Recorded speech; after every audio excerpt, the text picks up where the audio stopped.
देखी गई है। भीड़ भाड़ ठीक है वाली शाहिद, जगहों मैं पर आपके पुलिस पास ने जो है लौटूंगी, बड़ी खबर का रुख कर लेते हैं, उसके बाद वापस लौटती हूँ। बड़ी खबर इस वक्त सामने आ रही है, दिल्ली में धमाके के बाद यूपी मुंबई में अलर्ट जारी कर दिया गया है। मुंबई के संवेदनशील इलाके में गश्ती बढ़ा दी गई है। हरियाणा और मध्य प्रदेश में भी हाई अलर्ट जारी किया गया है। यानी कि दिल्ली में जो धमाका हुआ इसके बाद 11 और राज्य हैं जहां पर इस वक्त हाई अलर्ट जारी कर दिया गया है और तमाम तरीके से वहां पर गश्ती बढ़ा दी गई है।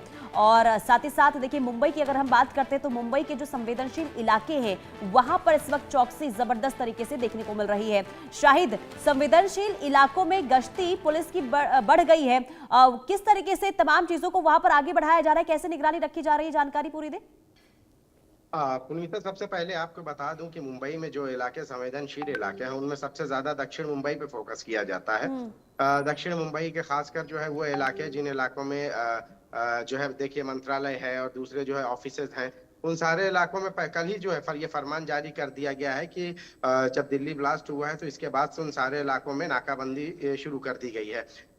भीड़ भाड़ की अगर हम बात करें तो भीड़ भाड़ वाली जगहों में जैसे नरीमन पॉइंट है, मरीन ड्राइव है, चौपाटी है, गेटवे ऑफ इंडिया है, फिर जुहू है, ये सारी जगहों पर जो है पुलिस ने रात में ही सबको हटाना शुरू कर दिया, क्योंकि हालात नाजुक थे और मुंबई हमेशा से टारगेट पर रहा है। तो इसलिए मुंबई पुलिस कोई ऐसी गलती, कोई खता नहीं करना चाहती, लापरवाही, जिससे आतंकियों को किसी भी तरह से कोई मदद मिले।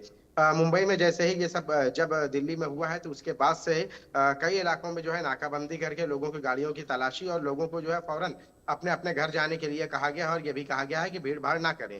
खासकर जो है marine drive, Nariman point, Juhu या चौपाटी, इन सारी जगह, गेटवे ऑफ इंडिया, इन सारी जगहों पर जो पुलिस है वो एक्स्ट्रा फोर्सेस के साथ तैनात की गई है, और यहाँ पे जो ठीक लोग हैं है। उनको भी यहाँ से जाने के लिए कहा गया। क्योंकि अक्सर के जो है भीड़ भाड़ जब इस तरह के हालात होते हैं तो वो सारी जगह जो संवेदनशील हैं, और या वो सारी जगह ठीक है जो शायद, हमेशा से यानी कि टारगेट। संवेदनशील इलाकों में निगरानी वहां पर बढ़ा दी गई है और तमाम ऐसे इलाके इस वक्त जहां पर पुलिस जो है चेकिंग अभियान में भी तेजी लेकर आई है। ठीक है, बने रहिए मनोहर। अब मैं आपके पास आ रही हूं, क्योंकि देखिए अगर हम दिल्ली धमाके की बात करते हैं, इसके कई सवाल है, कई ऐसे सवाल है जिसकी गुत्थी कब तक सुलझेगी इसका इंतजार सभी को है। लेकिन जब ब्लास्ट हुआ था उसको लेकर भी ये कहा जा रहा है कि कार में 3 लोग मौजूद थे और धमाके के बाद वो अचानक से गायब हो जाते हैं। तो इसे लेकर क्या अब तक कोई जानकारी सामने आई है कि कौन थे वो, कहां से आए थे, किधर को भागे, क्या अब तक कोई जानकारी? देखिए, जो सोर्सेज के अनुसार से अभी तक जो सीसीटीवी फुटेज सामने आया है, जिसमें जी। जो उस गाड़ी को ड्राइव कर रहा था उसका एक पार्ट, राइट हैंड पार्ट जो है सो दिख रहा है। अब आप देखिए, लोकनायक हॉस्पिटल में 8 जो मौत आधिकारिक तौर पर बताई गई है, उसमें 7 अननोन है, अभी तक उसकी पहचान नहीं हो पाई है। तो क्या जो उमर खालिद बताया जा रहा है कि उमर खालिद ही उसको ड्राइव कर रहा था, हालांकि ये जांच में खुलासा होगा, लेकिन अभी जो प्राइमा फेसी बताया जा रहा है कि क्या उसकी मौत हुई या नहीं हुई है। ठीक है मनोहर, मैं आपके पास वापस लौटती हूँ। बड़ी खबर का पहले रुक कर लेते हैं। बड़ी खबर सामने आ रही है, पुलवामा की तारीख को i20 कार बेची गई। फरीदाबाद के रॉयल कार जोन ने कार बेची। कार को कई बार बेचने का खुलासा हुआ है। तो पुलवामा के तारीख को i20 कार बेची गई और फरीदाबाद के रॉयल कार जोन ने ये कार बेची थी।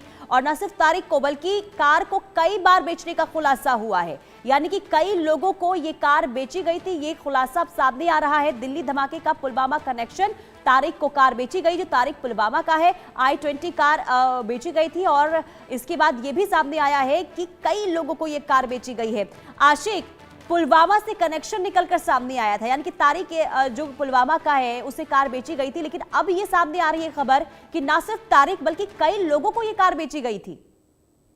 देखिए बिल्कुल, जिस तरह से इस कार को जो है वहां पर कई जगहों पर भेजा गया है और उसके बाद जो तार अब पुलवामा के साथ जुड़ रहे हैं, वो कहीं ना कहीं शक की सुई जो है डॉक्टर आदिल और मुजम्मिल पर जो है सीधे तौर पर ठहर रही है। और कहीं ना कहीं पुलवामा का कनेक्शन जो है ये अब जो है देखने वाली बात है। फिलहाल जांच एजेंसियां इस पर काम कर रही है और आदिल और मुजम्मिल से भी जिस तरह से पूछताछ की जा रही है, और इसके अलावा और जो अब तारिक इसमें जुड़ गया है, जब दिल्ली में कल कार ब्लास्ट हुआ उसके बाद ही सुरक्षा एजेंसी जो है कश्मीर में भी अलर्ट मोड पर दिखी और कश्मीर में जगह जगह पर छापामार कार्रवाइयां जो है वो देखने को मिली। और अभी भी कई जगहों पर इस समय जो है अलग से कई जगहों पर जो है इस समय ऑपरेशन चलाए जा रहे हैं, जिसमें ये चीजों को देखने की जरूरत है। चाहे हम साउथ कश्मीर की बात करें या नॉर्थ कश्मीर के इलाकों की बात करें, तो पुलिस और सुरक्षा एजेंसी इन तमाम चीजों को खंगालने की कोशिश कर रही है कि किस तरह से दिल्ली में ब्लास्ट हुआ और उसके कनेक्शन किस तरह से कश्मीर घाटी तक पहुंच चुके हैं। और इसी के चलते फिलहाल अगर हम तारिक की बात करें, आशिक जरा ये समझाइए, जो ये कार आखिरी बार बेची गई थी, यानी कि कार आखिरी बार किसके पास थी? क्योंकि अलग अलग देखिए खबर सामने आ रही है। यानी कि पहले कहा गया कि अंबाला में किसी एक व्यक्ति को बेची गई थी, फिर तारिक का नाम सामने आया। आखिरी बार ये कार थी किसके पास?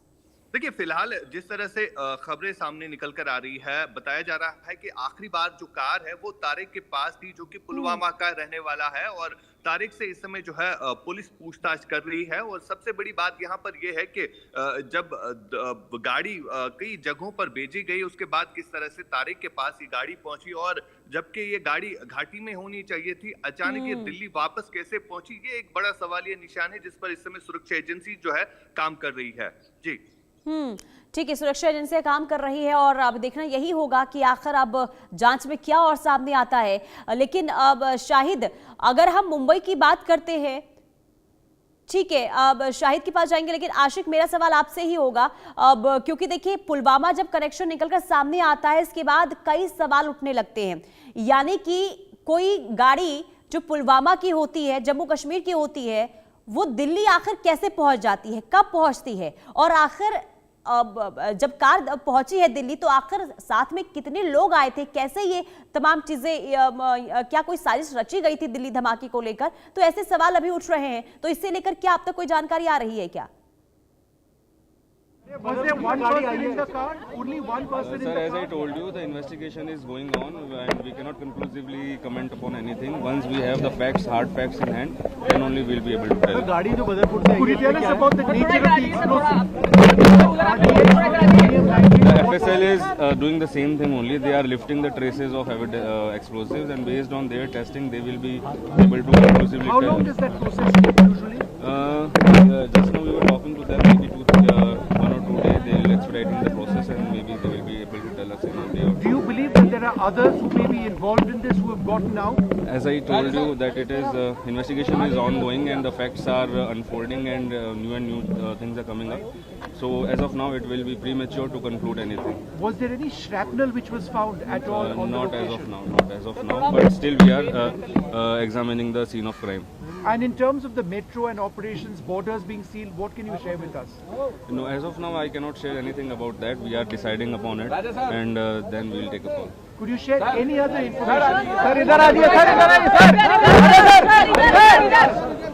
jaye, दो दिल्ली पुलिस के अधिकारी को आप सुन रहे थे, जो ये कहते हुए कि देखिए अभी कुछ भी कहना, यानी कि अभी किसी कंक्लूजन पर पहुंचना बहुत ही मुश्किल है, कुछ कहा नहीं जा सकता अभी, क्योंकि जांच अभी चल रही है और ऐसे में कोई स्टेटमेंट नहीं दिया जा सकता। तो कुल मिलाकर देखिए अभी जांच जारी है और जांच पर ही तमाम चीजें जो है वो अटकी हुई है। जांच जब पूरी हो जाएगी, जब रिपोर्ट तैयार होगी, इसके बाद देखना यह होगा कि आखिर सामने क्या आता है, क्योंकि अब कड़ी दर कड़ी जिस तरीके से जुड़ रही है, यानी कि दिल्ली का ये धमाका अब जम्मू कश्मीर तक कनेक्शन निकलकर सामने आ रहा है, फरीदाबाद से कनेक्शन निकलकर सामने आ रहा है।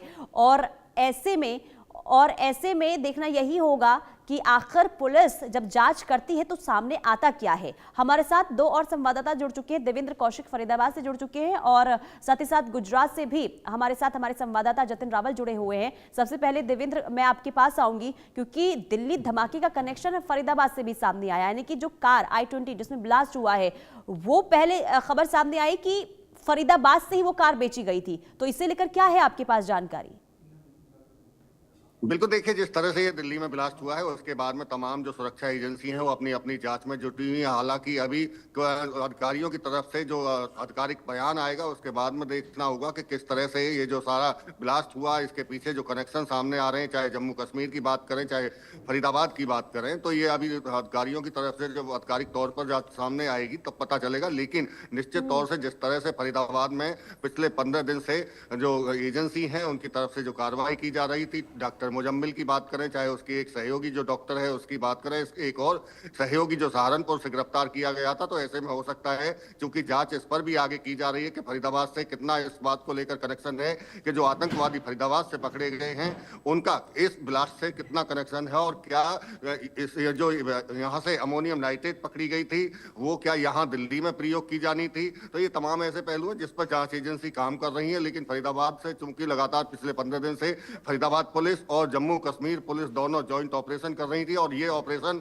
अभी भी चूंकि जारी है। पुलिस की तरफ से ये बयान दिया गया है कि सुरक्षा कारणों से, देश की सुरक्षा के कारणों के चलते बहुत ज्यादा नहीं बताया जा सकता, लेकिन अभी ऑपरेशन लगातार जारी है। चूंकि कल की भी अगर बात करें तो 2900 किलो अमोनियम नाइट्रेट फरीदाबाद से पकड़ा जाना अपने आप में चौंकाने वाली बात है। चूंकि एक जो अल्फला यूनिवर्सिटी है वहां 2 साल से वो डॉक्टर मुजम्मिल काम कर रहा था, और ऐसे में इसके पीछे आतंकी साजिश भी रच रहा था। एक तरफ जहां वो हॉस्पिटल में काम कर रहा था, तो वहीं आतंकी साजिश को रचने के लिए इस तरह से अमोनियम नाइट्रेट को यहां लाया गया था। अब ये भी पुलिस को बताना होगा कि जो अमोनियम नाइट्रेट लाया गया था क्या दिल्ली को दहलाने के लिए ये यहाँ रखी गई थी या कोई और बड़ी साजिश को अंजाम देना था। तो ये तमाम ऐसी जांच के पहलू हैं जो अभी पुलिस उस पर जुटी हुई है। चूंकि लगातार कोशिश कई जगह छापेमारी फरीदाबाद में कल भी हम देख रहे थे, और आज भी इसी में क्राइम ब्रांच की जो टीम है वो लगातार कोशिश कर रही है। फतेहपुर तगा गांव, वो जहां एक खेतों के किनारे पर मकान बना हुआ था, वहां से 2550 किलो यानी कि जो बोरे थे, करीब 50 के करीब वो बोरे थे, उनमें अमोनियम नाइट्रेट को भरकर रखा गया था। इसके साथ साथ में एक और जो किराए पर कमरा लिया गया था उसमें भी 360 किलोग्राम अमोनियम नाइट्रेट, और वहां से राइफल मिली थी, AK-47 के तरह से ही एक राइफल मिली थी, वहां से जिंदा कारतूस वहां से बरामद किए गए थे, डेटोनेटर और टाइमर वहां से बरामद किए गए थे। तो ये माना जा सकता है कि अगर दिल्ली में जो ब्लास्ट हुआ है हो सकता है उसका इन लोगों से ये जो आतंकवादी गिरफ्तार फरीदाबाद से हुए थे उनसे कोई कनेक्शन हो। लेकिन चूंकि अभी जांच होनी बाकी है, ऑपरेशन लगातार जारी है, तो देखना होगा आने वाले वक्त में किस तरह के और आगे के खुलासे ठीक है, कनेक्शन खंगाला जा रहा है। कुल मिलाकर देवेंद्र कनेक्शन, और कनेक्शन ही बहुत अहम कड़ी साबित होगी। ठीक है, गुजरात का रुख कर लेते हैं। जतिन, गुजरात भी हाई अलर्ट पर है, किस तरीके से वहां पर तमाम चीजें अब एक्शन में दिखाई दे रही है? जी देखिए, बिल्कुल आपको बता दूं, गुजरात भी एक राज्य है जो कि दिल्ली ब्लास्ट के बाद जो है वो हाई अलर्ट पर रखा गया है। उसका रीजन ये है कि आपको बता दूं, अभी 2 दिन पहले ही यहाँ पर जो है वो यहाँ पर भी 3 आतंकवादी जो है वो पकड़े गए हैं। परसों रात को जो है वो गुजरात के अडाला जो मेहसाणा हाईवे पर एक सिल्वर कलर की फोर्ड फिको गाड़ी में से डॉक्टर अहमद नाम के एक शख्स को जो है वो हिरासत में लिया गया था। पुलिस लगातार, गुजरात ATS है वो लगातार पिछले 1 साल से उसके पीछे पड़ी हुई थी, और वो ये उसके अलावा जब उसको पकड़ा गया उसके बाद बनासकांठा जिले से 2 और सुहेल और सैफी 2 आतंकवादी और पकड़े गए। और ये तीनों आतंकवादी सुहेल और सैफी ये यूपी के थे, और जो डॉक्टर अहमद जो मास्टरमाइंड था इसका, वो जो है वो हैदराबाद का मूल निवासी था। ये तीनों यहाँ पर अहमदाबाद में जो पकड़े गए। डॉक्टर अहमद जो है वो कलोल, गांधीनगर के कलोल जिले में कब्रिस्तान के पास जो ये 2 आतंकवादी जो थे वो वहां पर जो हथियार रख गए वो लेने के लिए जा रहा, गुजरात ATS ने उसको उसी वक्त जो है वो दबोचा।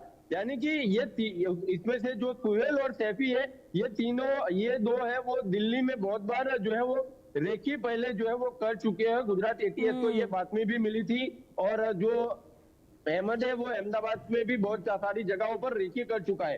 तब अब दिल्ली में जब ब्लास्ट हुआ है, ये लोग दिल्ली में रेकी कर चुके हैं ये 2, और अहमद जो है वो अहमदाबाद में अलग अलग जगहों पर भीड़ भाड़ वाले इलाकों में रेकी कर चुका है। तब अब ये चेक किया जा रहा है कि क्या उनका कोई कनेक्शन इस दिल्ली ब्लास्ट के साथ है या नहीं है, क्योंकि ये दिल्ली, लखनऊ और अहमदाबाद इन 3 जगहों पर ये रेकी जो है वो किया करते थे। इन 3 जगहों पर इनके मंसूबे जो है वो खराब थे, और इसी की वजह से गुजरात ATS और साथ ही साथ गुजरात पुलिस के सभी सुरक्षा जो गुजरात की जो एजेंसियां है सभी को हाई अलर्ट पर रखा गया है। कल रात को जब दिल्ली ब्लास्ट हुआ उसके बाद से लगातार अलग अलग जगहों पर जो है वो चेकिंग, पुलिस की सघन चेकिंग जो है वो कर दी गई है। गुजरात के जितने भी स्टेट के साथ भी बॉर्डर है या तो जिले की बॉर्डर है, साथ ही साथ जो शहरों के या गांव के अंदर भी पुलिस की लगातार चेकिंग जो है वो की जा रही है। जो भी संदिग्ध गाड़ी या जो लोग दिखे उनकी पूरी तरह से चेकिंग जो है, पूछताछ जो है वो गुजरात पुलिस के द्वारा जो है की जा रही है। सभी जितने भी धार्मिक स्थल है उन सभी जगहों पर, चाहे अंबाजी हो, सोमनाथ हो, द्वारका हो, चोटीला हो, सभी जगहों पर चेकिंग जो है वो बढ़ा दी गई है, क्योंकि ये ऐसी जगह है जहां पर सबसे ज्यादा भीड़ जो है वो इकट्ठा होती है। ऐसे में यहाँ पर किसी भी प्रकार का कोई अनिच्छनीय बनाव न बने, उसकी लगे ठीक है, यानी कि अलर्ट वहां पर भी देखने को मिल रही है और कनेक्शन एक के बाद एक निकलकर सामने आ रहे हैं।